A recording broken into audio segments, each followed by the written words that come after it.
जीवानन्दरशनं प्रशान्तजीवनदर्शनं प्रशान्त जीवानन्दरशनं प्रशान्त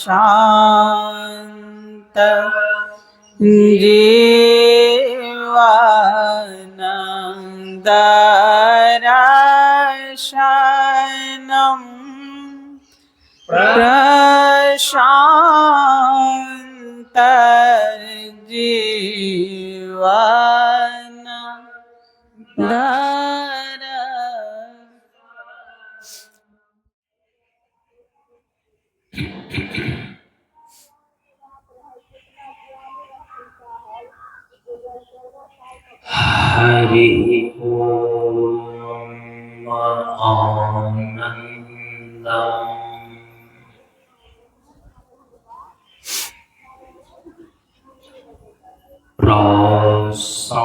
प्रशान्ति जीवन दर्शनम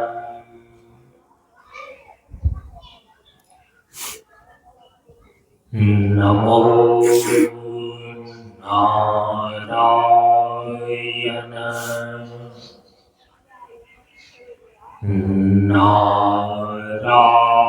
नारायणम्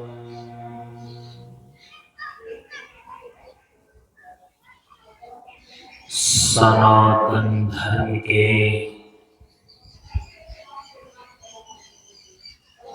वैदिक परंपरा के अंतर्गत गुरु और शिष्य के बीच एवं वक्ता और श्रोता के बीच ज्ञान का आदान प्रदान होने के लिए प्रयुक्त वैदिक शांति मंत्र का पहले उच्चारण करें। ओम सहनावतु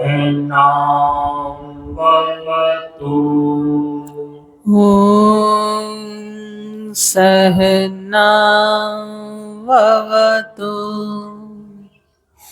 सहनौ भुनक्तु सहनौ भुनक्तु सह वीर्यं करवावहै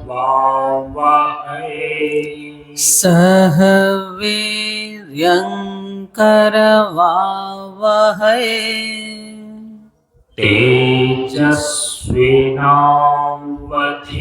तेजस्विनावधीतमस्तु तेजस्विनावधीतमस्तु मा विद्विषावहै मा विद्विषावहै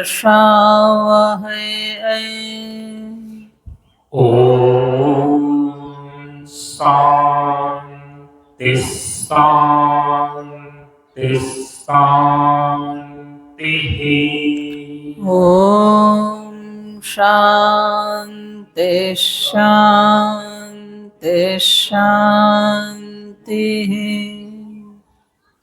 असतो मा सद्गमय असतो मा सद्गमय तमसो मा ज्योतिर्गमय तमसो मा ज्योतिर्गमय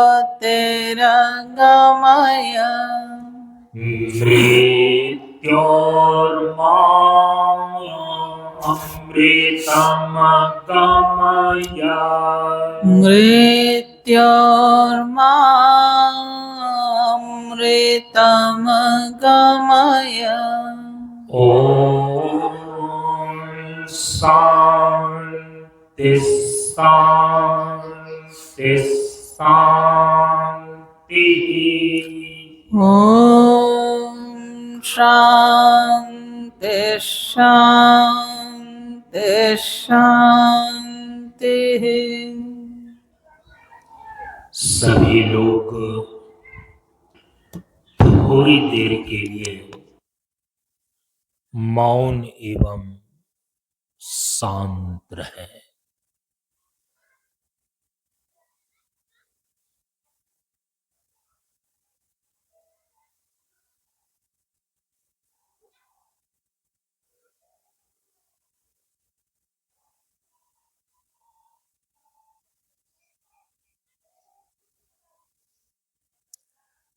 नमो नारायण।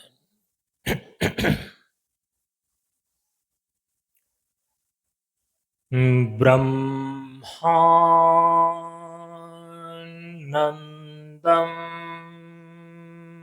परम सुखदं केवलं ज्ञानमूर्तिम्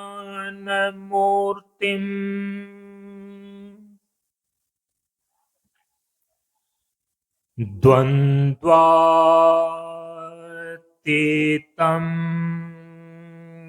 गगनसदृशम्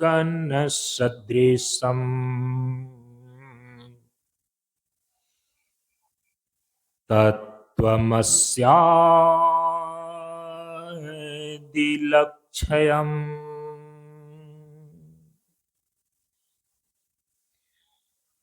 एकं नित्यं विमलमचलम्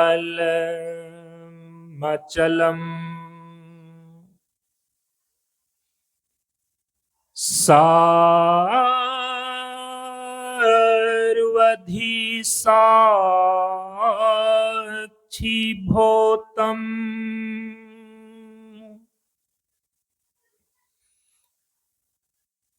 भावातीतं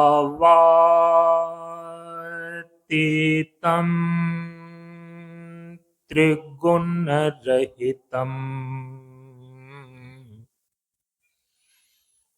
सद्गुरुं तं नमामि।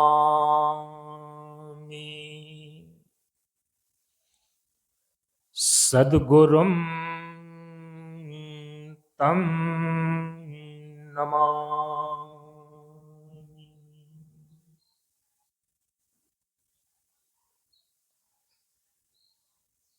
श्री गुरु चरण स्पर्श अनुभूति ज्ञान मार्ग सत्संग के सानिध्य में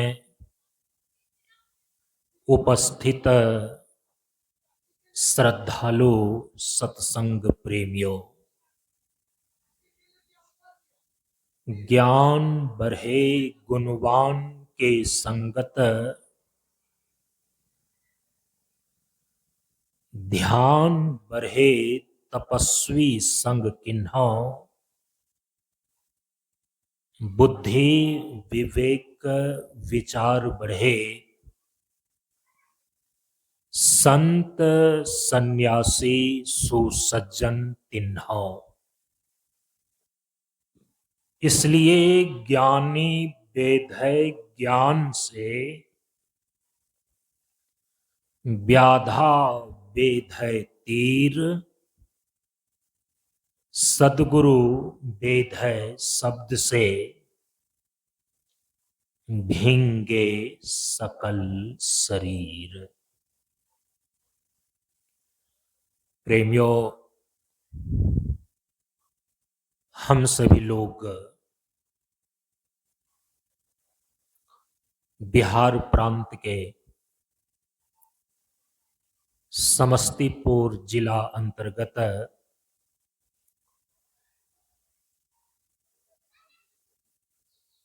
मोहिउद्दीन नगर प्रखंड में स्थित शांतानंद मिशन प्रशांत योगाश्रम मनियर मंच पर बाबा शांतानंद मंच परंपरागत नव संन्यास दिवस के उपलक्ष्य में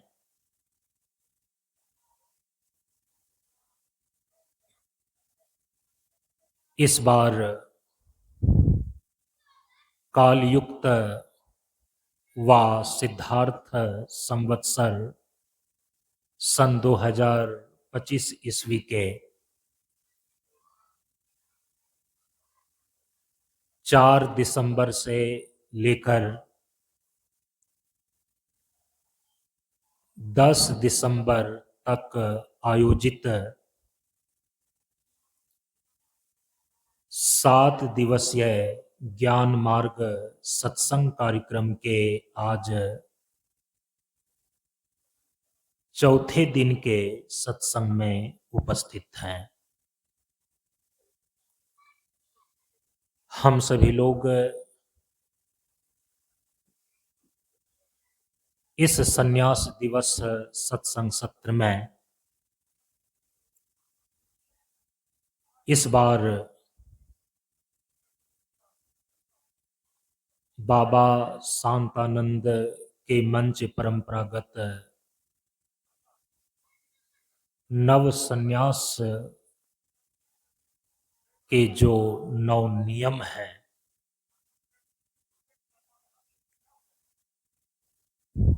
उसी पर हम सभी लोग विचार कर रहे हैं।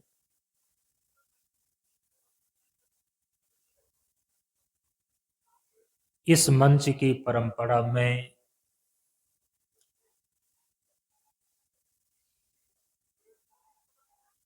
संन्यास को धारण करने हेतु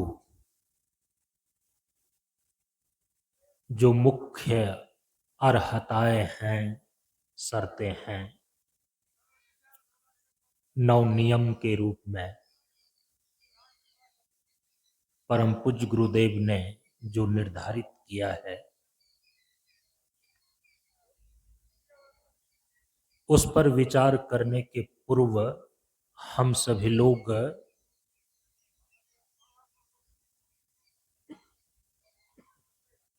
इस मंच से संबंधित कुछ महत्वपूर्ण बातों को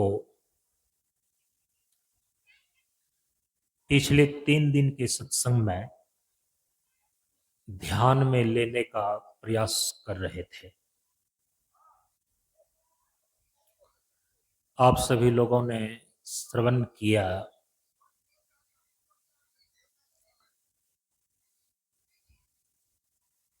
इस मंच का उद्बोधन वाक्य है, नियम सूत्र सिद्धांत का पालन, ज्ञान गुण चरित्र का भंडारण। कार्यक्रम प्रारंभ होने के पूर्व प्रतिदिन आप इस मंच के द्वारा सुनते हैं।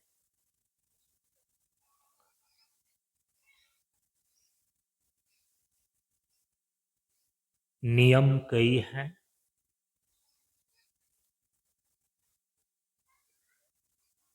उसमें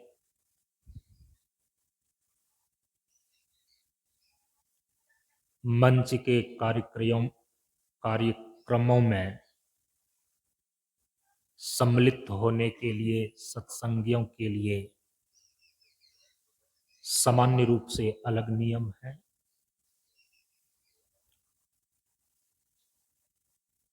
जो इस मंच के ब्रह्मचारी लोग हैं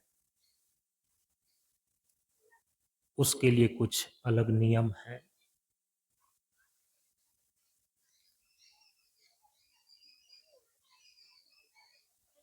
जो गृहस्थ लोग हैं उनके लिए कुछ अलग नियम हैं। और जिनको संन्यास धारण करना है, जो सन्यासी लोग हैं, उनके लिए इस मंच के कुछ विशेष अलग नियम हैं। लेकिन कुछ ऐसे नियम हैं इस मंच के जो सबों के लिए एक है, सर्व सामान्य नियम उनको बोलते हैं।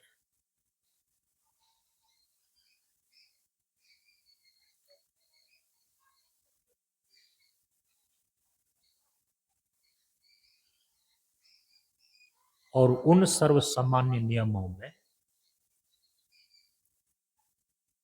जो सबसे पहला नियम है, कल आप सभी लोगों ने सुना, वो है अनुशासन और शिष्टाचार।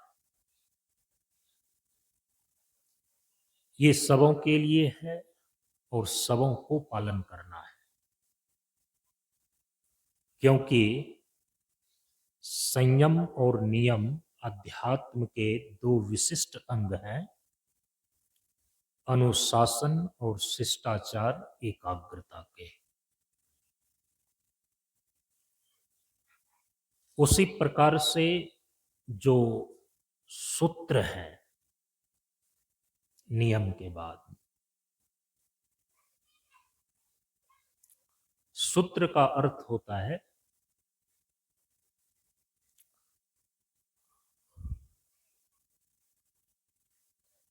अल्पाक्षरम असंदिग्धम सूचयति इति सूत्रम। थोड़े से शब्दों में, अल्प अक्षरों में, असंदिग्ध रूप से जो चीज सूचित किया गया हो, उनको बोलते हैं सूत्र।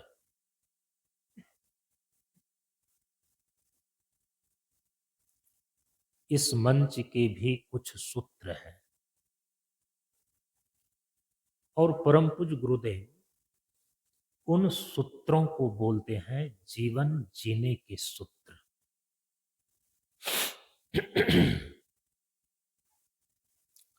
हमारे भारतीय दर्शन की परंपरा में हमारे तत्वदर्शी महापुरुषों के द्वारा जितने दर्शन लिखे गए हैं, वे सभी के सभी दर्शन सूत्र रूप में ही प्राप्त होते हैं। भारतीय विचारधारा के अंदर इस आर्यावर्त की भूमि में उद्भूत होने वाले जो दार्शनिक विचारधारा है, उसमें वैदिक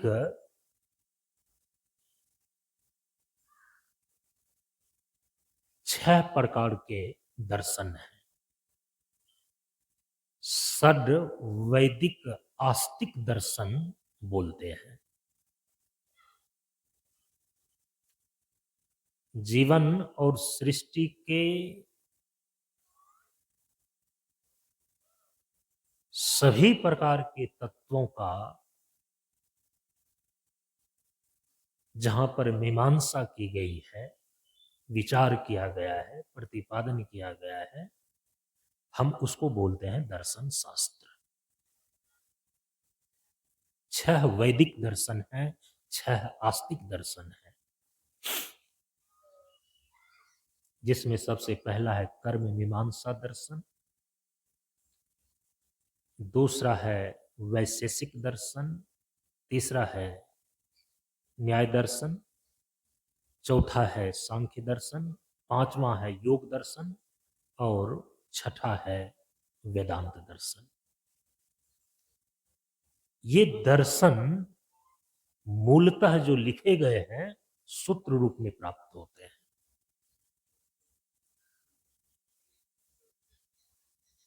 जो सबसे पहला कर्म मीमांसा दर्शन है, जिसके प्रणेता महर्षि जैमिनी हैं, इन्होंने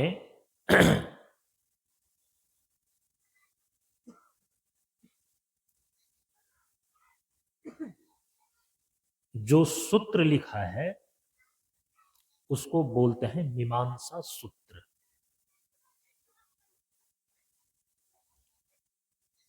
खास करके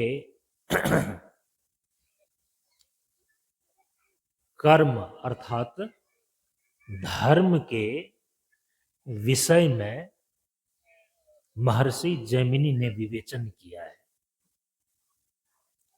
जो दूसरा दर्शन है वैशेषिक दर्शन, इसके प्रणेता ऋषि हैं महर्षि कणाद। महर्षि कणाद के द्वारा जो सूत्र लिखे गए हैं उसी को बोलते हैं वैशेषिक सूत्र। वैशेषिक सूत्र ही वैशेषिक दर्शन कहलाते हैं। तीसरा जो है वो है न्याय दर्शन। न्याय दर्शन के जो प्रणेता हैं वो है महर्षि गौतम। महर्षि गौतम के द्वारा लिखा गया है न्याय सूत्र। चौथा दर्शन है सांख्य दर्शन, और सांख्य दर्शन के प्रणेता ऋषि हैं महर्षि कपिल। इन्होंने सांख्य सूत्र की रचना किया।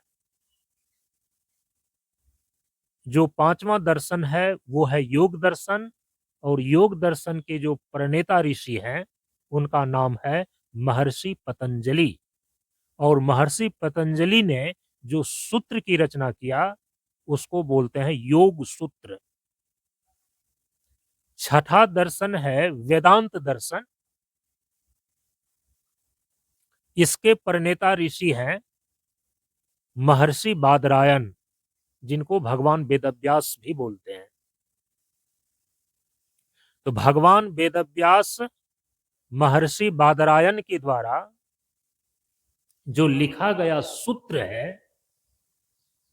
उसका नाम है ब्रह्म सूत्र। और उसी ब्रह्म सूत्र को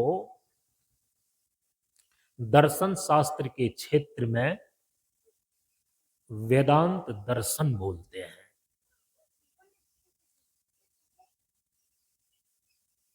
कई बार कहते हैं ना कि ये बातें सूत्र रूप में कही गई है। सूत्र का मतलब ही होता है अति संक्षेप में कही हुई बात। लेकिन वो अति संक्षेप में कही हुई बात जो सूत्र रूप में है, हम सूत्र उसको भी कहते हैं जिसके द्वारा बिखरे हुए मणियों को एक जगह पिरोया जाता है। तो सूत्र जो है बिखरी हुई चीजों को एक साथ बांधने का, एक साथ पिरोने का काम भी करता है।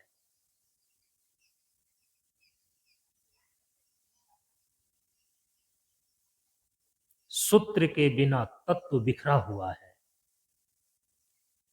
सूत्र के बिना जीवन बिखरा हुआ है।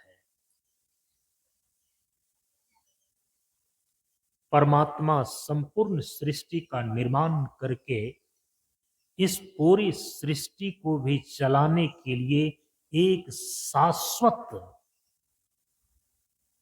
नियम की व्यवस्था करते हैं। पूरी सृष्टि को भी एक सूत्र में बांधते हैं। सूरज अपनी जगह पर काम कर रहा है, धरती अपनी धुरी पर घूम रही है, हवाएं अपनी जगह पर चल रही हैं। सृष्टि की प्रत्येक चीजें एक अदृश्य और अज्ञात सूत्र से बंधी हुई है, नहीं तो पूरे ब्रह्मांड बिखर जाए। वैसे ही जब आप अपने जीवन को एक सूत्र में बांध करके चलते हैं तो आपके भीतर जो जीवन की ऊर्जा है ये बिखरने से बच जाती है।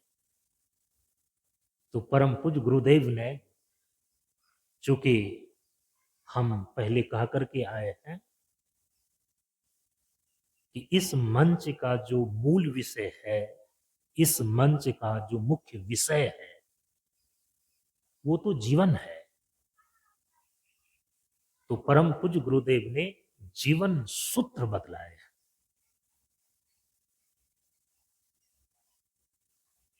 अभी 6 प्रकार के जो दर्शनों का नाम लिया गया, 6 प्रकार के तत्वदर्शी महर्षियों के द्वारा जो दर्शन के रूप में सूत्र लिखे गए हैं, इसका प्रयोजन क्या है? चाहे मीमांसा सूत्र हो, चाहे वैशेषिक सूत्र हो, चाहे न्याय सूत्र हो, चाहे सांख्य सूत्र हो, चाहे योग सूत्र हो, चाहे वेदांत सूत्र हो, सृष्टि के सूक्ष्म और स्थूल सभी प्रकार के तत्वों का जो इस दर्शन के अंदर सूत्र रूप में प्रतिपादन किया गया है, निरूपण किया गया है, इसका प्रयोजन क्या है? किस चीज के लिए? जीवन के लिए।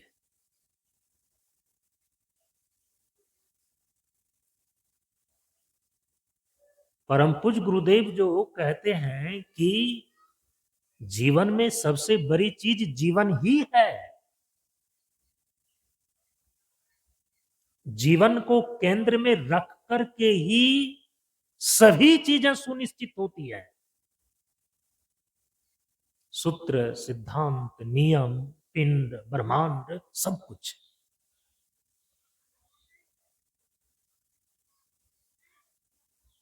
सूत्रकार ने स्पष्ट शब्दों में अपने सूत्र रचना का प्रयोजन बतला दिया है। प्रत्येक सूत्रकार ने, और उन्होंने स्पष्ट किया है, महर्षि जैमिनी ने, महर्षि कनाद ने, महर्षि गौतम ने, महर्षि कपिल ने, महर्षि पतंजलि ने, महर्षि बादरायण ने, कि ये जो मैं अपने अपने सूत्र को लिख रहा हूं, इसका एक ही प्रयोजन है। क्या प्रयोजन है? कहा कि जीवन से दुखों की निवृत्ति करना। देख रहे हैं आप, सूत्र लिखने का ही प्रयोजन है जीवन से दुखों की निवृत्ति हो जाए।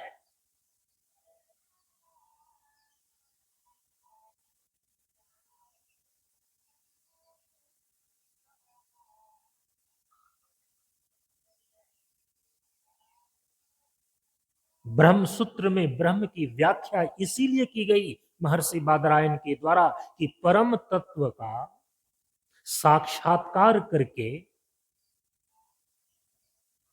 व्यक्ति अपने जीवन से दुखों की आत्यंतिक निवृत्ति कर ले।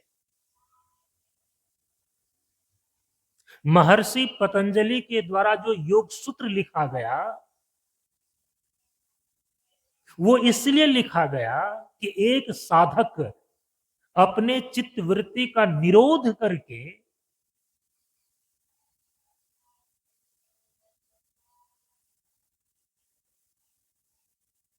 प्रकृति और प्रकृति के बंधनों से विविक्त होकर चेतन आत्मा के शुद्ध स्वरूप में अवस्थिति लाभ प्राप्त कर ले।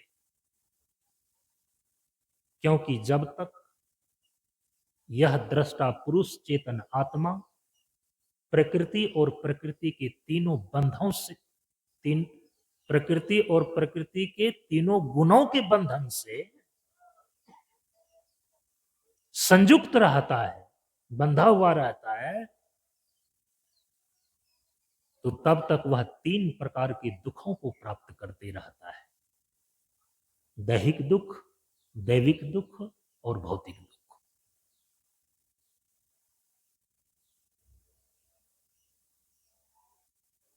प्रकृति से विविक्त होकर के चेतन आत्मा अपने सत्य चित्त आनंद स्वरूप अवस्थिति का लाभ प्राप्त कर ले, इसीलिए योग सूत्र लिखे गए।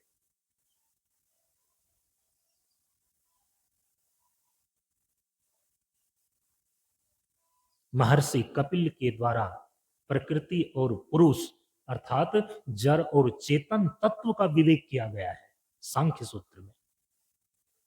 किस लिए? इस चीज का बोध कराने के लिए कि निश्चित रूप से हमारे जीवन का निर्माण जड़ और चेतन से हुआ है, लेकिन मेरा सच्चा स्वरूप कोई जड़ पदार्थ नहीं है। मेरा स्वरूप तो चेतन है। इसका विवेक करने के लिए ही प्रकृति और पुरुष का विवेक किया गया सांख्य सूत्र में। क्योंकि जब तक जड़ और चेतन की ग्रंथि बनी हुई है ना, जड़ चेतन की गांठ बनी हुई है, जड़ चेतन का बंधन बना हुआ है, विवेक के द्वारा जब तक इस गांठ को खोल न दिया जाए, इस ग्रंथि का भेदन न कर लिया जाए, तब तक कोई भी व्यक्ति अपने जीवन से दुखों की निवृत्ति नहीं कर सकता। इसीलिए जड़ चेतन का विवेक किया गया सांख्य सूत्र में।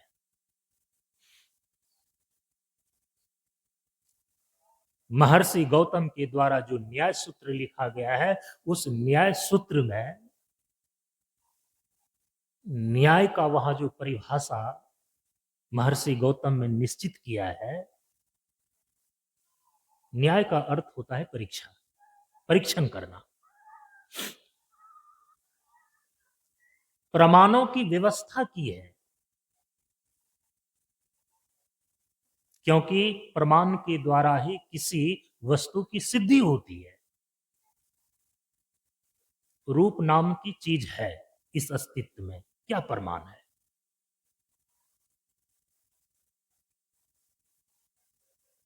उसके विषय में हमारा नेत्र ही प्रमाण है, क्योंकि इस नेत्र के द्वारा हम रूप को देख रहे हैं, दृश्य को देख रहे हैं, उसका अस्तित्व सिद्ध है। रस नाम की कोई चीज है इस सृष्टि में, इस अस्तित्व में, इसके विषय में प्रमाण क्या है? रसन इंद्रिय जो हमारे शरीर के भीतर दिया गया है, ये रसन इंद्रिय, ये जिह्वा प्रमाण है कि इस सृष्टि में, इस अस्तित्व में रस नामक चीज है। उसी प्रकार से जो चीजें इंद्रियों के द्वारा प्रत्यक्ष हो सकती हैं, तो उनके अस्तित्व होने का तो प्रत्यक्ष प्रमाण है। लेकिन जो चीजें इंद्रियों के द्वारा प्रत्यक्ष ही नहीं होती है, क्या उन चीजों का भी अस्तित्व है? मुख्य रूप से न्याय दर्शन में युक्ति पूर्वक वैसे अतीन्द्रिय पदार्थों के अस्तित्व को प्रमाण के द्वारा सिद्ध करने का प्रयास किया गया है, जो प्रत्यक्ष इंद्रियों का विषय नहीं है। आंख नहीं देख सकती, कान के द्वारा सुना नहीं जा सकता उसको, जिह्वा के द्वारा उसको चखा नहीं जा सकता, हाथों के द्वारा, त्वचा के द्वारा उसका स्पर्श नहीं किया जा सकता, नासिका के द्वारा उसको सूंघा नहीं जा सकता। माने कोई ऐसी चीज जिसको सूंघ करके पता नहीं लगाया जा सकता, छू करके पता नहीं लगाया जा सकता, चख करके पता नहीं लगाया जा सकता, देख करके अनुमान नहीं लगाया जा सकता, सुन करके भी जिसको पता नहीं लगाया जा सकता। तो क्या इंद्रियों के द्वारा जो जो चीजें ग्रहण हो रही है, केवल उसी का अस्तित्व है? इंद्रियों से जो पड़े इंद्रियातीत वस्तु है, क्या उसका अस्तित्व नहीं है? न्याय दर्शन में महर्षि गौतम ने प्रमाणों की व्यवस्था करके उन अदृश्य पदार्थों को, जो इंद्रियातीत है, जो इंद्रियों के द्वारा प्रत्यक्ष नहीं होता है, ऐसे ईश्वर आदि चीजों का भी अस्तित्व है। इसको सिद्ध किया है।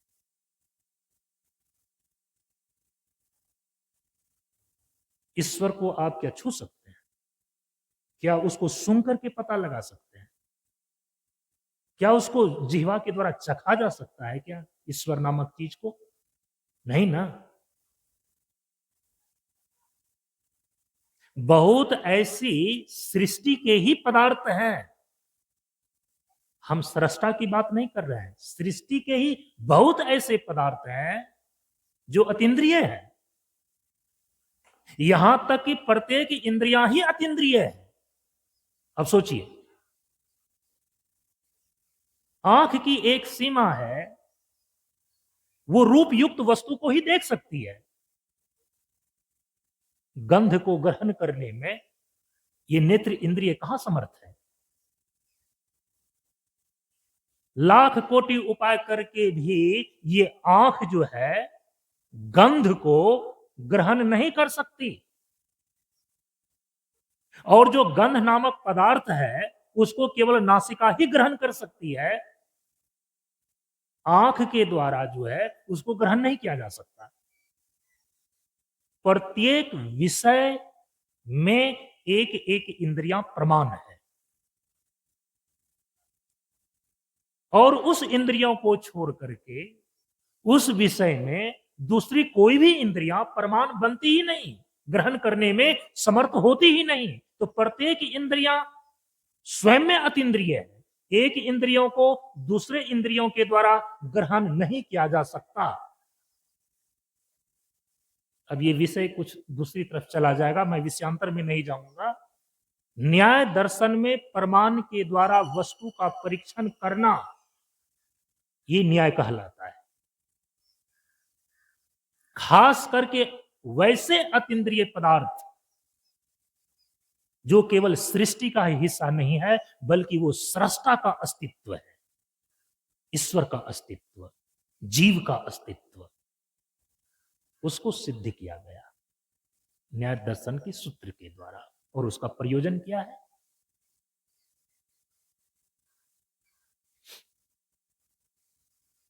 आपके जीवन में बहुत ऐसी सारी चीजें हैं जो अनुभूति का विषय तो बनता है, लेकिन आप उसे दिखा नहीं सकते।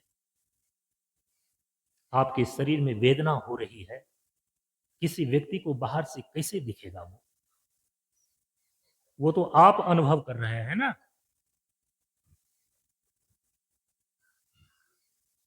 उसी प्रकार से जीवन में बहुत ऐसी सारी चीजें हैं जिनका अस्तित्व है, जिसका अनुभव किया जा सकता है, प्रमाणों के द्वारा उसको सिद्ध किया जा सकता है, लेकिन उसको इंद्रियों के द्वारा प्रत्यक्ष नहीं किया जा सकता। कई बार उसको बोलकर नहीं बताया जा सकता, छू करके उसको नहीं दिखाया जा सकता।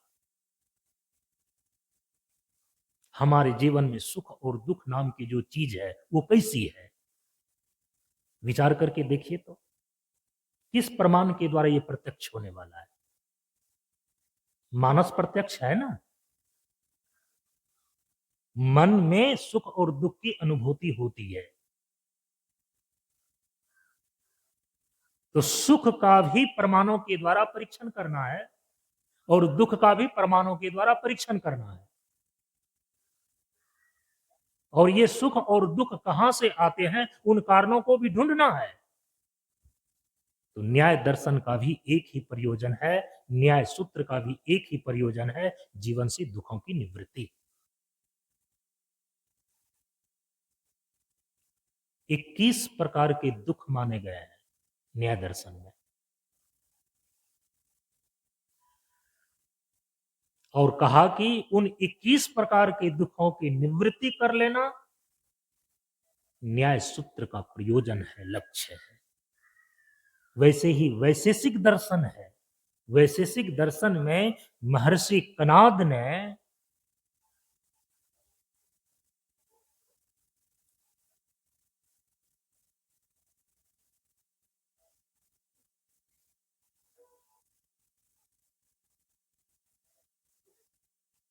जिसको अभी आप लोग बोलते हैं ना परमाणु।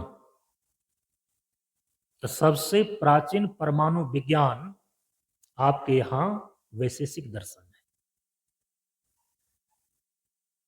परमाणुवाद का आविष्कार, परमाणु के सिद्धांत का प्रतिपादन सर्वप्रथम हमारे यहां पर महर्षि कणाद ने वैशेषिक दर्शन में किया।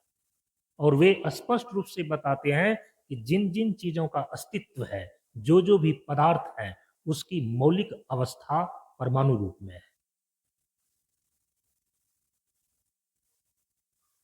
पृथ्वी के परमाणु होते हैं, जल के परमाणु होते हैं, अग्नि के परमाणु होते हैं, वायु के परमाणु होते हैं, और आकाश के परमाणु नहीं होते, क्योंकि आकाश जो है विभु और व्यापक चीज है।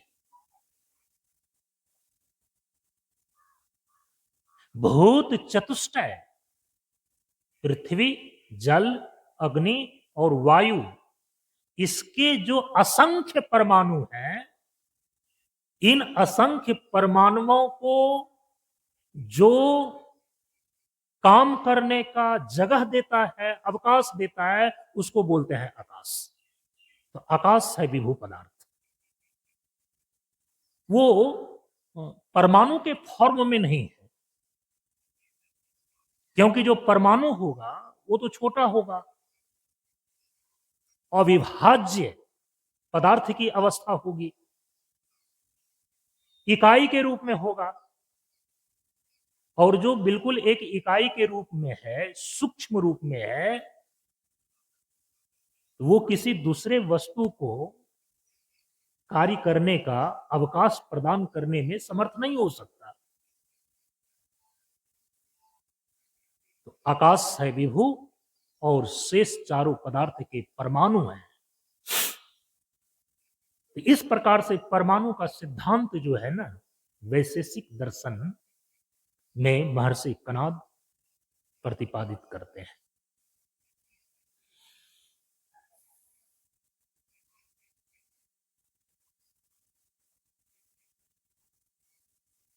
कि जितने भी पदार्थ हैं जगत में, जितने भी पदार्थ हैं,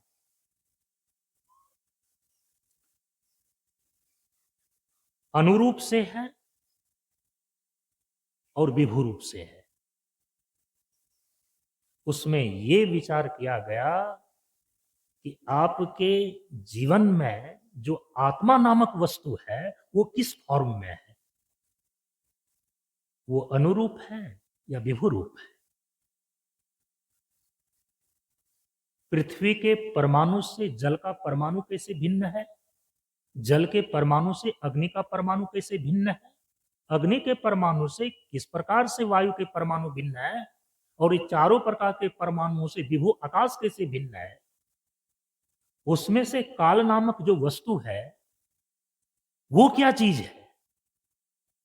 इसके बाद उन्होंने कहा कि दिक् माने दिशा, दिशा को भी वहां एक पदार्थ माना गया। दिक् नामक जो चीज है वो क्या है। मन को भी एक पदार्थ माना गया, एक द्रव्य माना गया। मन कैसा है आपके अंदर, और फिर कहा कि आत्मा। तो 4 महाभूत हो गए, 5 विभु आकाश को मिला करके, और फिर 4 तत्वों के परमाणु। तो 4 तत्व परमाणु रूप पृथ्वी, जल, अग्नि, वायु, और फिर विभु आकाश। तो 5 महाभूत हो गए, और उसके अतिरिक्त 4 और, काल, दिक्, आत्मा और मन। ये 9 द्रव्य वैशेषिक दर्शन के द्वारा सुनिश्चित किए गए हैं। सारे के सारे द्रव्यों का उसके स्वरूप का प्रतिपादन ही इसीलिए किया गया है कि जो आत्मा नामक द्रव्य है, उस आत्मा नामक द्रव्य की सही पहचान हो सके। इसीलिए अन्य अन्य द्रव्यों का भी वहां पर वर्णन किया गया, ये द्रव्य पृथ्वी रूप द्रव्य ऐसा है, जल द्रव्य ऐसा है, अग्नि द्रव्य ऐसा है, वायु द्रव्य ऐसा है, पृथ्वी नामक आकाश नामक जो द्रव्य है उसका स्वरूप ऐसा है, इस फॉर्म में है। मन ऐसा है, काल ऐसा है, दिक ऐसा है, लेकिन उसमें आत्मा कैसा है? तो आत्मा का सही पहचान कराने के लिए वैशेषिक दर्शन में इतने द्रव्यों के स्वरूप का वहां पर निरूपण किया महर्षि कणाद ने। लक्ष्य क्या है? आत्मा को जानना। लक्ष्य क्या है? आत्मा का सही पहचान करना, क्योंकि वो आत्मा ही आपके जीवन के अस्तित्व का मौलिक हिस्सा है। परम पूज्य गुरुदेव उपदेश में स्पष्ट कर रहे हैं ना कि जो जीवन को बरकरार रखे उसे सत्य कहते हैं। आपके जीवन के अस्तित्व का जो मौलिक हिस्सा है उसकी पहचान कराने के लिए, उसका बोध कराने के लिए ही प्रत्येक तत्वदर्शी महापुरुष आवश्यक उन सारी चीजों का ही वर्णन करते हैं। आत्मबोध करने के लिए, आत्मा की सही पहचान करने के लिए जिन जिन चीजों की, जिन जिन द्रव्यों की, जिन जिन तत्वों को समझने की आवश्यकता पड़ती है, महर्षि कणाद ने वहां पर स्पष्ट रूप में लिखा, सारे के सारे जितने द्रव्य हैं, जितने भी सृष्टि के तत्व हैं उसमें, और आत्मा नामक जो द्रव्य है इसमें जो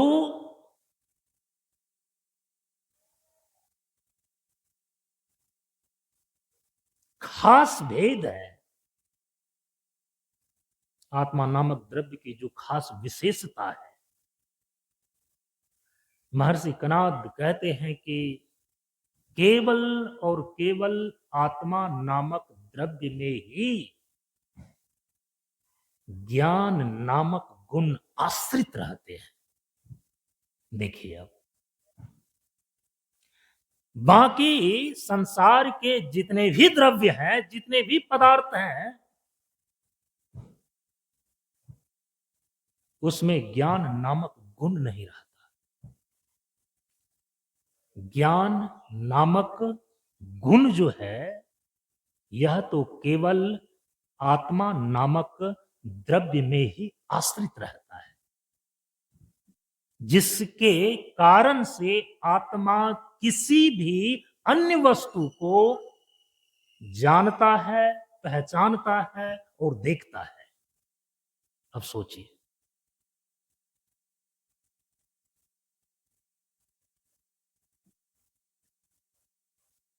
जानने का, समझने का और देखने का ये सामर्थ्य आत्मा के सिवा सृष्टि के किसी भी पदार्थ में नहीं है। आप क्या समझते हैं कि दूरबीन में देखने की क्षमता है, माइक्रोस्कोप में देखने की क्षमता है? यदि आपकी आंखें न हो, कितना ही पावरफुल दूरबीन हो, एक तिनका को भी दिखा सकेगा क्या वो? अरे दूरबीन हम किसको बोलते हैं? दूर की जो वस्तुएं हैं वो अपने लेंस के माध्यम से केवल उसको कई लाख गुना बड़ा करके प्रस्तुत करता है। प्रस्तुत किया, उसको देखने वाला नेत्र ही नहीं होएगा, वो चीज दिखेगा कैसे? तो चैतन्य से प्रकाशित ये नेत्र आपका दूरबीन से लगा न हो तो कोई दूरबीन एक तिनका को भी दिखा दे, वो लाख गुना बड़ा करे या करोड़ गुना बड़ा करे, दूरबीन किसी चीज को दिखाता नहीं है, उसमें देखने का सामर्थ्य नहीं है। देखने का सामर्थ्य तो आपके नेत्र में है।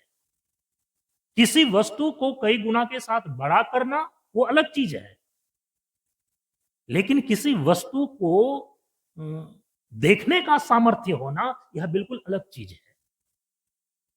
किसी वस्तु में देखने का, समझने का और पहचानने का प्रकाश नहीं है, केवल और केवल आत्मा में है। ये सर्वप्रथम चीजें तत्व की खोज में परमाणुवाद को लेकर के किस महर्षि ने प्रकट किया? महर्षि कणाद ने।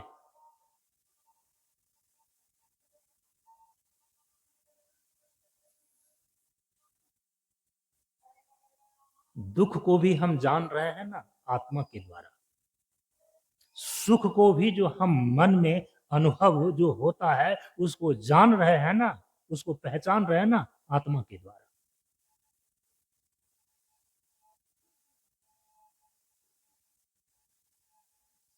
जीवन में दुखों की निवृत्ति करना,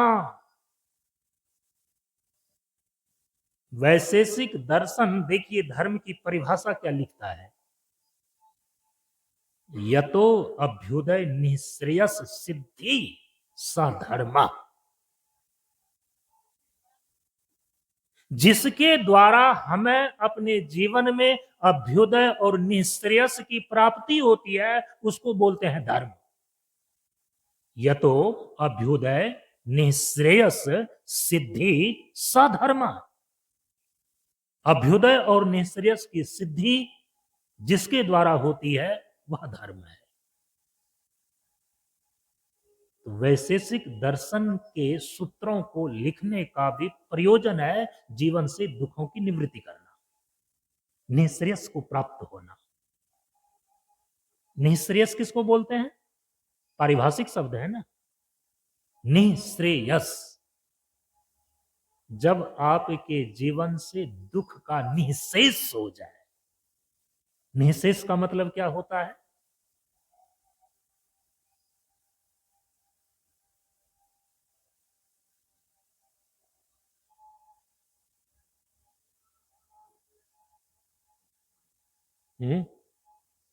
निःशेष माने, अरे गुना भाग करते हैं तो शेष नहीं बचता है क्या? यदि शेष नहीं बचे, कट कुट करके 0 0 आ जाए तो निःशेष ही ना हुआ, वो नहीं हुआ निःशेष क्या? अभी हम सभी लोग अपने जीवन से जो दुख को दूर करने के साधनों का प्रयोग करके, उपायों का प्रयोग करके दुख को दूर करते हैं, वह निःशेष होता है क्या? कि दुख कुछ न कुछ शेष ही रह जाता है, शेष ही रह जाता है। इस समस्या का समाधान किया तो कोई दूसरी समस्या आ गई, दूसरी समस्या का समाधान किया तो कोई फिर तीसरी समस्या है। जब तक समस्या है तब तक जीवन में तो दुख है। दुखों की आत्यांतिक निवृत्ति का अर्थ ही होता है कि जीवन से सारी समस्याओं का आत्यांतिक समाधान हो जाना। जब तक आपके जीवन के सारी समस्याओं का अंतिम समाधान नहीं हो जाएगा, दुख निःशेष नहीं हो सकता। एक चीजों की कामनाएं पूरी नहीं हुई कि दूसरी कामना हृदय में उत्पन्न हो जाती है, और जो कामना है ना वो ऐसा कंटक है, कामना रूपी कंटक आपके चित्त को हमेशा बेधते रहता है, वेदना पहुंचाते रहता है।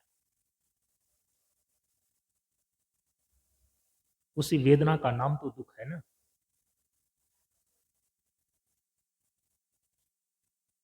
जब तक कामना शेष है दुख तो लगा रहेगा। निःशेष का मतलब होता है कि दुख का शेष ना रह जाना। निःश्रेयस सिद्धि माने कि दुखों का अंत इस प्रकार से हुआ कि दुख कुछ भी शेष नहीं रहा, निःशेष हो गया। तो वैशेषिक दर्शन तो स्पष्ट रूप में अपने दूसरे सूत्र के अंदर ही कहता है, यतो अभ्युदय निःश्रेयस सिद्धि सधर्म।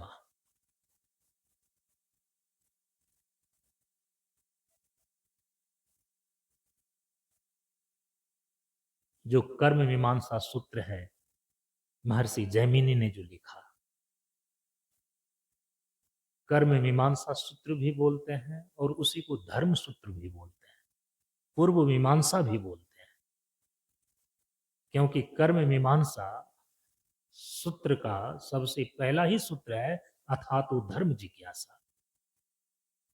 तो वहां कर्म शब्द का प्रयोग धर्म के अर्थ में हुआ है।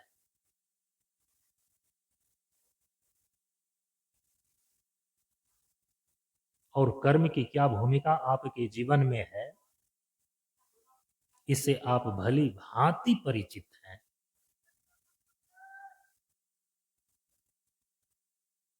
सकल पदार्थ यही जग माही, कर्महीन नर पावत नाही। रामचरितमानस में लिखा हुआ है। कर्म, भगवान श्री कृष्ण कहते हैं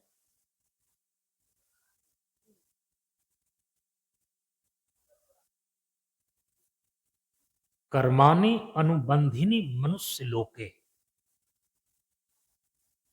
कर्म तो इस जीव को इस मनुष्य शरीर में और इसी संसार में बांध करके रखता है।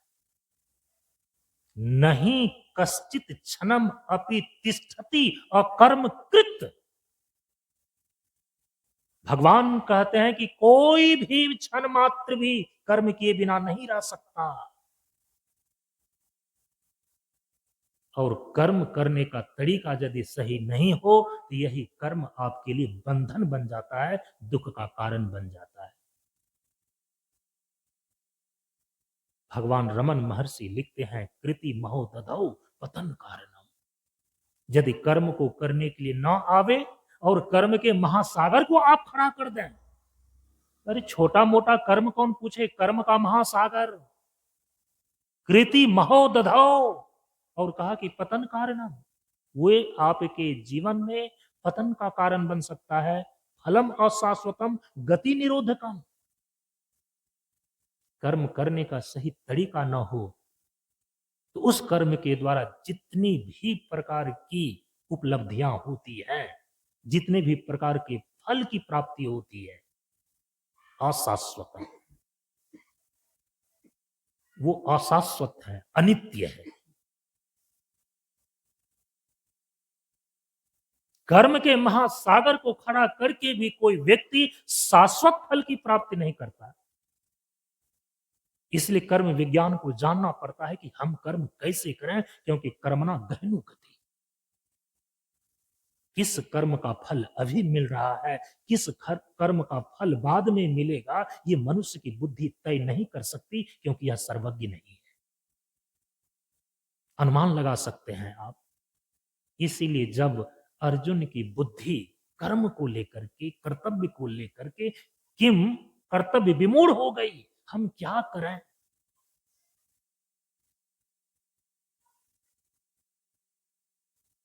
जीवन भर जिस महाभारत के युद्ध की तैयारी करने में बीत गया, आज वही महाभारत का युद्ध सामने आकर के खड़ा है और अर्जुन का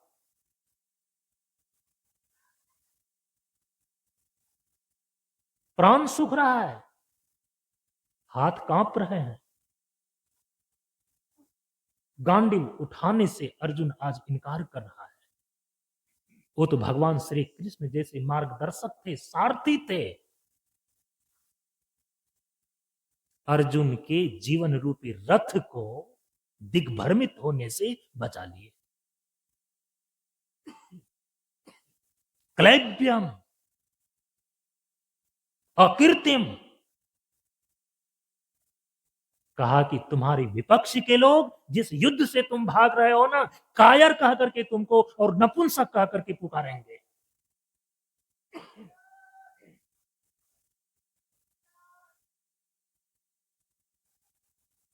कर्मणा गहनु गति, कर्म की बड़ी ही सूक्ष्म गति है। हे अर्जुन, तुम्हारी बुद्धि इस कर्तव्य और अकर्तव्य के विषय में निर्णायक नहीं हो सकती। सोचो ना, एक समय तुम विपद के मारे अपनी माँ को लेकर के जंगल जंगल खाक छान रहे थे, तो उस समय तुम्हारी बुद्धि ने निर्णय लिया कि हम महाभारत का युद्ध करेंगे। पूरी तैयारी के साथ आज महाभारत का युद्ध करने के लिए तुम खड़े हो। अब तुम्हारी बुद्धि कह रही है कि हम युद्ध नहीं करेंगे। तुम्हारी बुद्धि प्रमाण नहीं है। तस्मात् शास्त्र प्रमाणम कर्तव्य अकर्तव्य व्यवस्थितो। इसीलिए चूंकि कि कर्म की गति गहन है, कर्म का प्रभाव तुम्हारे मनोमस्तिष्क पर अलग अलग समय में अलग अलग गुणों के प्रभाव के कारण से अलग अलग रूप में पड़ता है। बुद्धि यदि तमोगुण से ग्रसित है तो कुछ और निर्णय लेती है, रजोगुण से यदि प्रेरित है तो बुद्धि कुछ और निर्णय लेती है, और सात्विकी बुद्धि कुछ और निर्णय लेती है। तुम्हारी बुद्धि तो समत्व में स्थित नहीं है, कभी तमोगुण के प्रभाव में, कभी रजोगुण के प्रभाव में, कभी सतोगुण के प्रभाव में। इसलिए तुम्हारी बुद्धि निर्णायक नहीं है, अंतिम निर्णायक नहीं है। इसीलिए हमें क्या करना चाहिए, क्या नहीं करना चाहिए। तस्मात् शास्त्र प्रमाणम कर्तव्य और कर्तव्य व्यवस्थित। हमारे कर्तव्य और अकर्तव्य के विषय में, धर्म और अधर्म के विषय में शास्त्र ही प्रमाण है। इसीलिए शास्त्र की रचना की गई और उसका नाम पड़ा कर्म मीमांसा। क्या है हमारे कर्तव्य? कई बार हमारा मन करता है कि हम ये चीज करना नहीं चाहते, जो कि आपके लिए वो करनीय है। और कई बार आपका मन कहता है कि हमको यही करने में अच्छा लगता है, जबकि वो आपके लिए त्याज्य है। समझ रहे हैं इस चीज को? उस स्थिति में आपके जीवन की नैया को डूबने से बचाने वाला कौन होगा? आपके जीवन को दुर्गति की ओर ले जाने से रोकने वाला कौन होगा?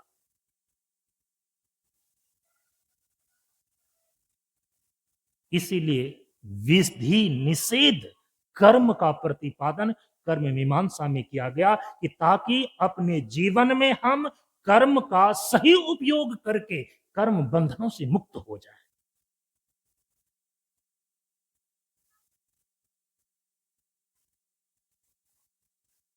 भाग्य की रेखा सुनिश्चित है अपनी कर्म गति पर। कर्मवाद से भाग्य को बदलो और विजय पाओ अपनी अवनति पर। कर्म पर जब प्रवचन परम पूज्य गुरुदेव ने किया, जिस जिस विषय पर, जिस जिस टॉपिक पर गुरुदेव प्रवचन करते थे, गुरुदेव ने कई बार हम सभी लोगों को पहले ही मंच से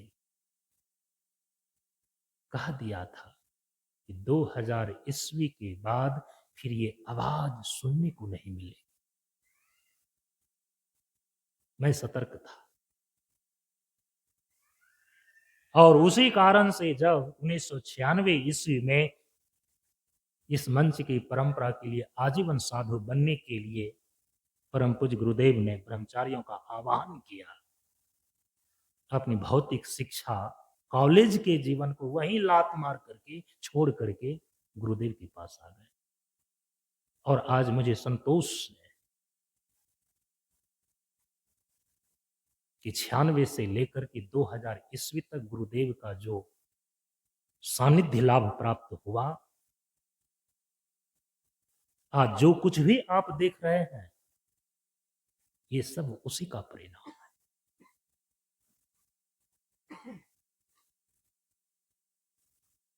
भौतिक शिक्षा की थोथी पढ़ाई में यदि मैं उन 4 साल के समय को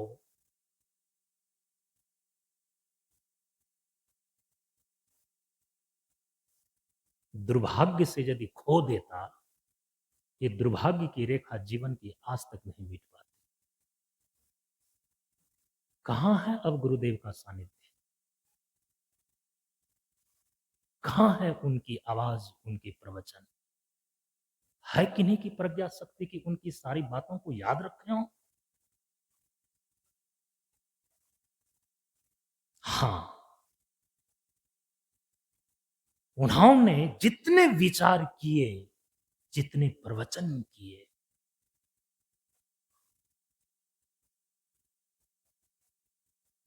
जितनी साधनाएं करी, जितनी तपस्याएं करी, जिन जिन चीजों की खोज उसने की, उनको सूत्र रूप में अवश्य लिख करके चले गए।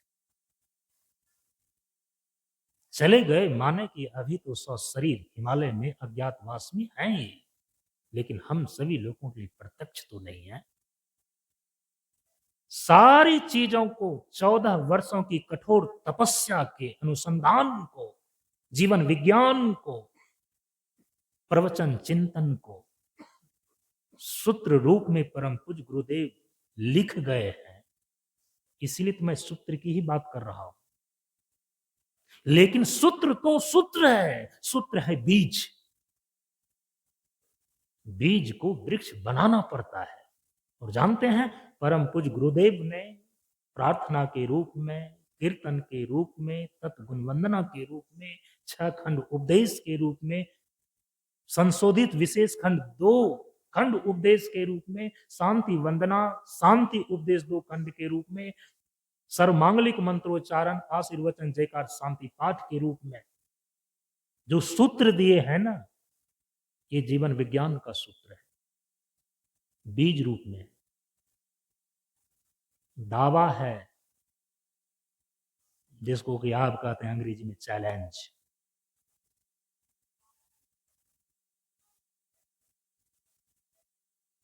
कोई ऐसा दर्शन का सिद्धांत नहीं, कोई ऐसी शास्त्र की बात नहीं जो परम पूज्य गुरुदेव ने सूत्र रूप में लिख करके न गए हो।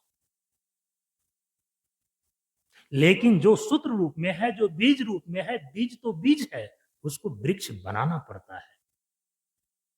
जो बीज रूप में परम पूज्य गुरुदेव के द्वारा दिए गए जीवन के सूत्र हैं, जीवन विज्ञान दिए गए हैं, उसको वृक्ष बनाने के लिए आपको मालूम है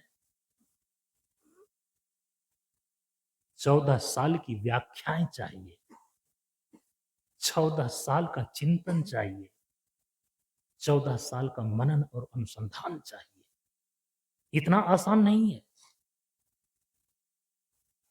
आप देखेंगे 6 दर्शन को जो सूत्र रूप में लिखे गए हैं, एक एक दर्शनों पर हजारों हजार उनकी व्याख्याएं लिखी गई है, केवल समझाने के लिए। और यह जरूरी नहीं है कि सूत्र केवल संस्कृत में ही लिखे जाएं। हमारी परंपरा में, सनातन धर्म की परंपरा में ग्रंथ लिखने की दोनों ही शैली रही है।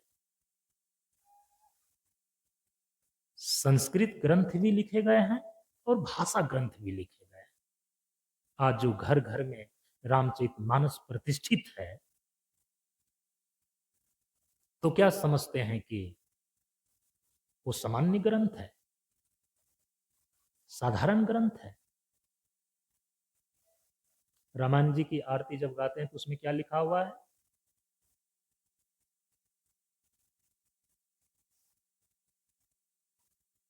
छवो शास्त्र के, छवो शास्त्र सब ग्रंथन को रस।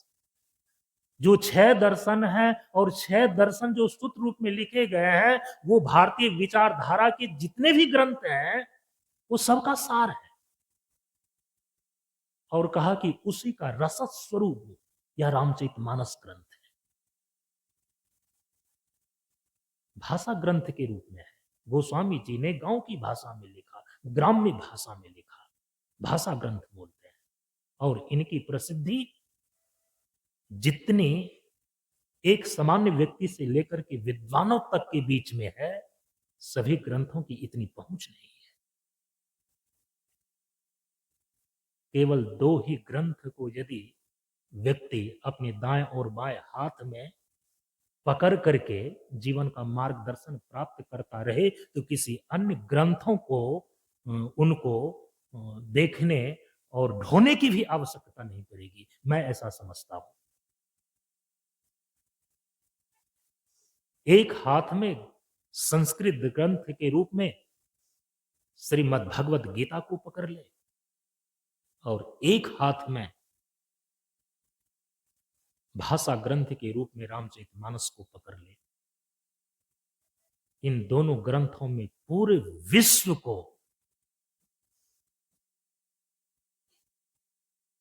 सभी प्रकार की मार्ग निर्देशन करने की क्षमता रखती है, चाहे वह विज्ञान हो, चाहे वह कृषि हो, चाहे वह समाज हो, चाहे वह विश्व हो।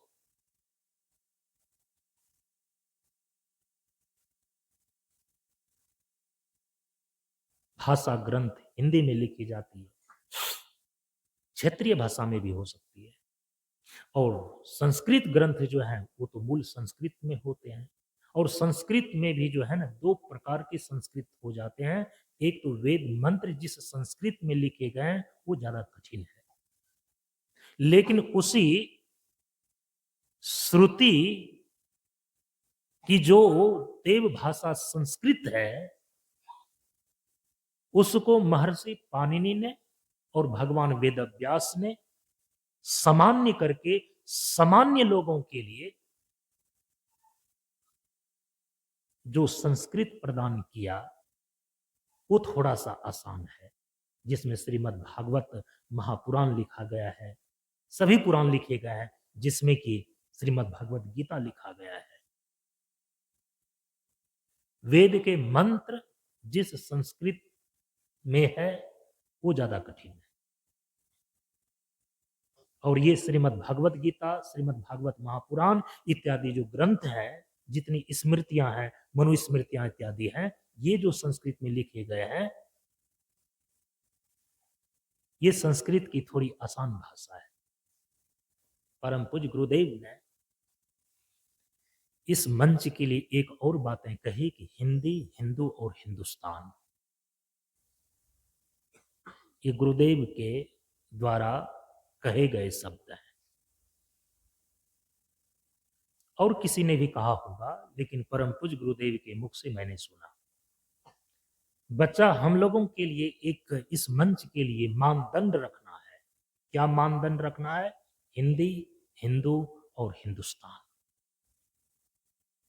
हमारी भाषा होगी, इस मंच की मुख्य भाषा होगी तो भारतीय भाषा होगी, हिंदी भाषा होगी।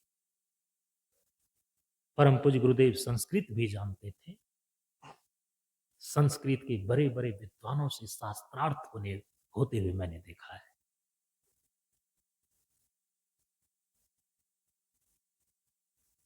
कई बार परम पूज्य गुरुदेव ने जो कुछ जानता वानता हो नहीं, और होता है ना कभी दिमाग में पूछने की खुजली हो जाती है, लड़ने भिड़ने की खुजली हो जाती है, तो बाबा डांट करके उसको बोलते थे, जाकर के देखना हिंदू विश्वविद्यालय में कितनी बड़ी लाइब्रेरी है, जाकर के देखना इलाहाबाद यूनिवर्सिटी में कितनी बड़ी लाइब्रेरी है। दोनों लाइब्रेरी को चाट करके पहले आना, तब मेरे से तुम शास्त्रार्थ करना। आप समझते हैं इस चीज को? इसीलिए परम पूज्य गुरुदेव की जो रचनाएं हैं ना, उसमें कौन कौन चीजें हैं और कैसे कैसे हीरे और मोती जगमगा रहे हैं, ये सामान्य दृष्टि से आपको नहीं दिखेगी।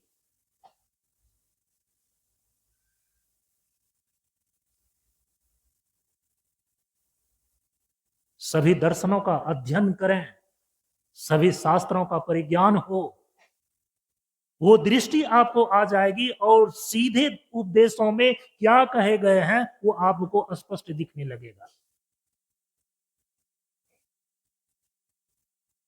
इसी बार ना हरिद्वार में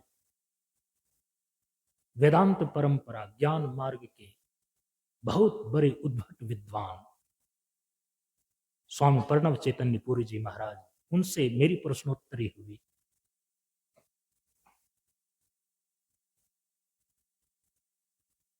और आप सुनना, 13 एपिसोड में शंका समाधान की प्रश्नोत्तरी जो उनके बीच में और मेरे बीच में हुई है, मैंने प्रश्न किया है और उन्होंने उत्तर दिया है।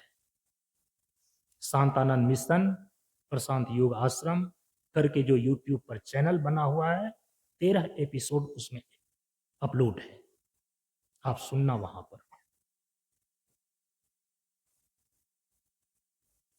10.5 मिनट के अंदर परम पूज्य गुरुदेव के सिद्धांतों को जब मैंने उनके सामने रखा, तो देखिए उन्होंने अंतिम में गुरुदेव के विषय में क्या अपना ओपिनियन दिया है। कहा कि आपके मुख से आपके गुरुदेव का नाम हम सुन रहे हैं, ऐसे तो मैंने सुना नहीं है,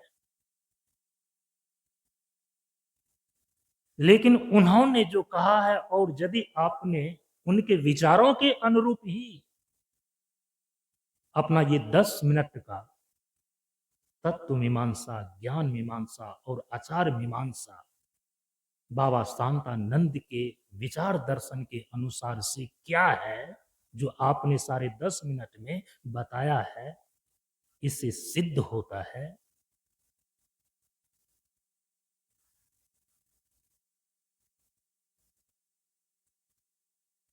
आपके गुरुदेव, जिनको आप परम पूज्य बाबा शांतानंद जी का नाम से पुकार रहे हैं और कह रहे हैं कि अभी हिमालय के दुर्गम क्षेत्र में अज्ञातवास कर रहे हैं, हम खूब खूब उनके प्रति अपना श्रद्धा प्रकट करते हैं। और अभी तक के जीवन में हमने जो वांग्मय तप किया है, सनातन धर्म के शास्त्रों को परम आदर्श आचार्य के रूप में विद्यार्थियों को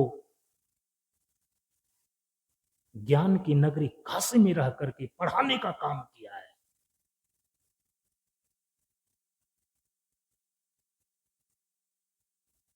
मैं अपनी जानकारी के अनुसार से कह रहा हूं कि आपके गुरुदेव के एक वाक्य भी शास्त्र के विरुद्ध नहीं है।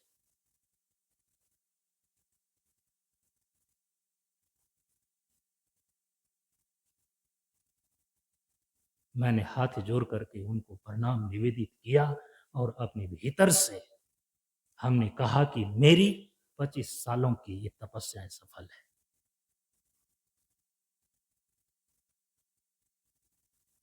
सामान्य व्यक्तियों के बीच में अपनी बातों को कह करके चला जाना आसान है, बाबा के विचारों और सिद्धांतों के ऊपर डींग पैतरा मार देना भी आसान है, लेकिन जहां आपकी गोष्ठी ना हो, आपके मंच के लोग ना हो, आपकी परंपरा के लोग ना हो, उनके बीच में, और जहां पर सनातन धर्म के परंपराओं के विचारों का मूर्धन विद्वानों की गोष्ठी हो, विचार मंच हो, वहां पर गुरुदेव के विचारों को रखना, प्रतिपादन करना, और यदि उन विद्वानों के बीच में गुरुदेव के विचारों का प्रतिपादन करके गुरुदेव के प्रति आपने श्रद्धा के लिए हाथ जुड़वा लिया ना, जो विद्वान व्यक्ति हो सकते हैं, जो वांग में तप करने वाले व्यक्ति हो सकते हैं, ये कितनी बड़ी सफलता और कितनी बड़ी चीज है, केवल वही आकलन कर सकते हैं। मेरे शास्त्रों का अध्ययन करने का केवल एक ही लक्ष्य रहा है, परम पूज्य गुरुदेव के विचारों का दार्शनिक स्पष्टीकरण। और इस बार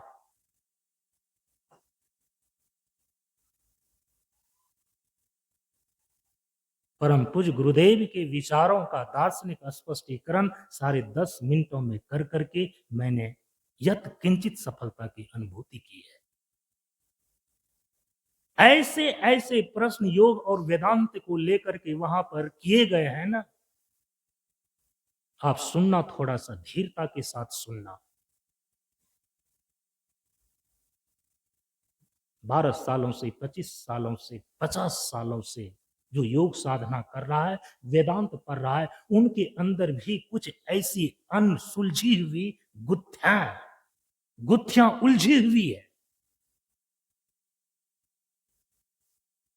वो भी वहां पर समाधान पा सकता है। और यदि हम सभी लोगों की शंकाएं होती है, हम सभी लोग प्रश्न करेंगे। तो कौन सा प्रश्न करेंगे? जो अकिंचन सन्यासी है, जिन्होंने अपने जीवन को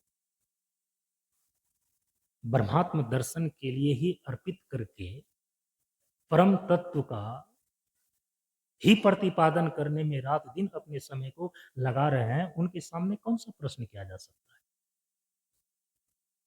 कैसे प्रश्न किया जा सकता है?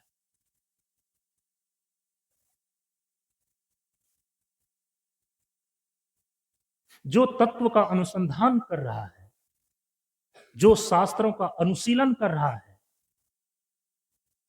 शास्त्रीय सिद्धांतों से जो परिचित है, लेकिन फिर भी वहां पर कहीं ना कहीं कोई ना कोई विरोधाभास उपस्थित हो रहा है, उन विरोधाभास को दूर करने के लिए वो प्रश्न करेगा। मेरी बेटी की शादी कैसे होएगी, तो हमको ये सिद्धियां कैसे मिलेगी, हमारा माथा का दर्द कैसे ठीक होएगा?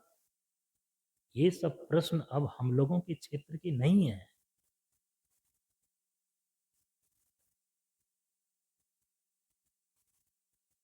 परम पूज्य गुरुदेव के सारे विचारों का दार्शनिक स्पष्टीकरण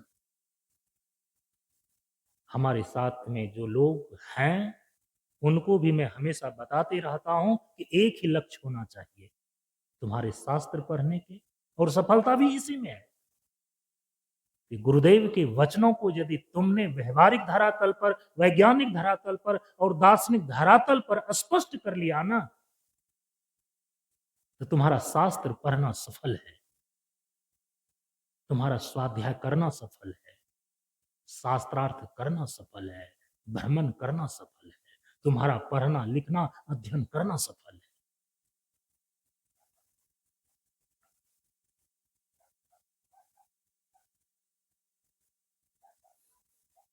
परम पूज्य गुरुदेव के द्वारा दिए गए प्रत्येक सूत्र बीज रूप है, और उसको वृक्ष बनाने के लिए जो 14 सालों तक गुरुदेव की व्याख्या है, चिंतन है, मनन है, प्रवचन है, वो चाहिए। और गुरुदेव ने 14 सालों में जितनी तीव्रता से, जितनी प्रखरता से और जितने नियम की कठोरता से तत्व विचारों का विस्तार से प्रतिपादन करके फिर उसको सूत्र रूप में गुंफित कर दिया है, उन सूत्रों को व्याख्या करने के लिए हम लोग चले ना, 14 साल नहीं 42 साल भी कम पड़ेंगे। परम पूज्य गुरुदेव के प्रतिपादन की जो तीव्रता है, प्रखरता है,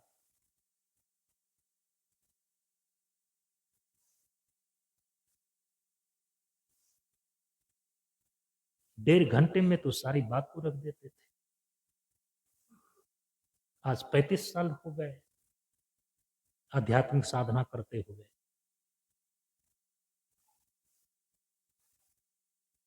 30 साल से तो कम से कम बोल ही रहे हैं, 25 साल से तो मंच स्तरीय प्रवचन कर रहे हैं।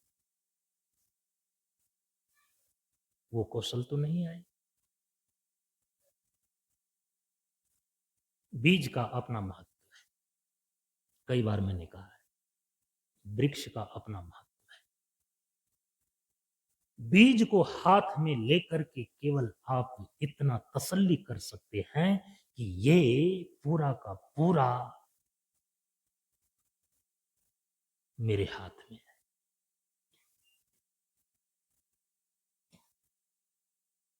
लेकिन बीज जब तक बीज की अवस्था में है, वृक्ष नहीं बना है, बीज का वृक्ष बने बिना उस बीज में वृक्ष के अवांतर फल को देने की क्षमता नहीं होती। बीज को हाथ में रख करके आप छाया की प्राप्ति नहीं कर सकते, धूप में आपको सूखना पड़ेगा।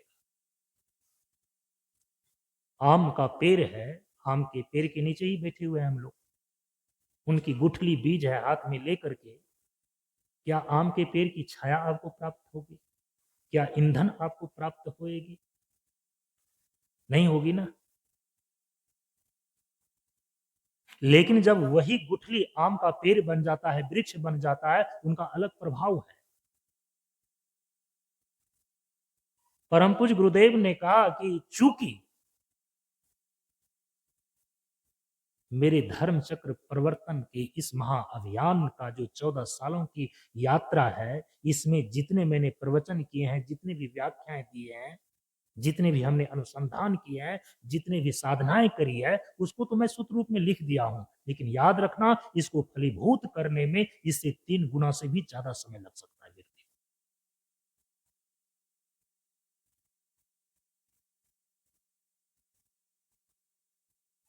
इसीलिए प्रवचन की आवश्यकता है, इसीलिए परम पूज्य गुरुदेव के उपदेशों को समझने की आवश्यकता है। परम पूज्य गुरुदेव ने जो सूत्र लिखे हैं, हम उसको जीवन सूत्र बोलते हैं। इस मंच से जो चीजें कही जाती है, उसको जीवन विज्ञान बोलते हैं।